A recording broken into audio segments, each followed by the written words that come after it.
My name is D. Carter, a logistics coordinator in Luring, Maine, where I dealt in precision and predictable outcomes.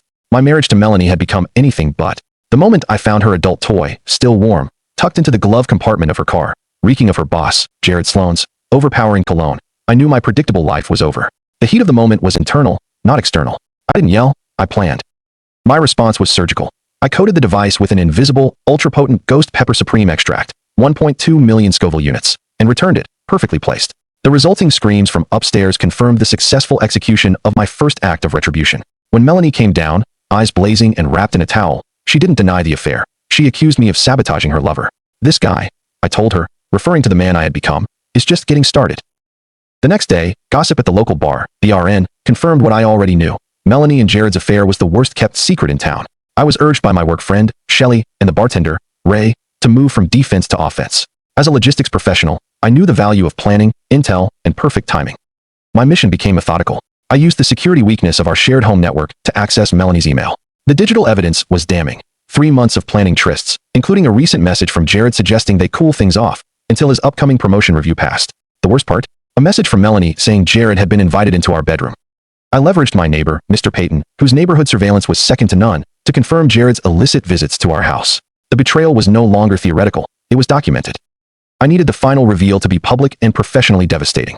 The target date was the Lurin Lobster Festival, the town's biggest social gathering, ensuring a maximum audience. I timed my move to follow the mayor's speech before the lobster eating contest, when everyone was gathered and their phones were ready. I took the microphone, maintaining a calm, factual demeanor, while Melanie and Jared watched in horror. I began with the facts of their affair, the Lakeshore Motel meetings, the hands-on collaboration, then I pressed play. First, Melanie's voicemail, accidentally sent to me, where she laughed about my cluelessness and trusting nature. Next, Jared's smug reply, calling me a pathetic and cowardly loser. The square erupted. Valerie Sloan, Jared's wife, erupted, lunging toward her husband. I finished my presentation, not with an apology, but with a warning. Jared had been using corporate resources and discussing ways to remove obstacles to his promotion. The final accusation was a slight exaggeration, but based on true intent, and it stuck. I stepped off the stage, my mission complete. The fallout was immediate and total. Within days, Jared was terminated for cause, his wife suing him for everything. Melanie was quietly laid off. My meticulously gathered evidence neutralized her subsequent demands for alimony and emotional distress claims.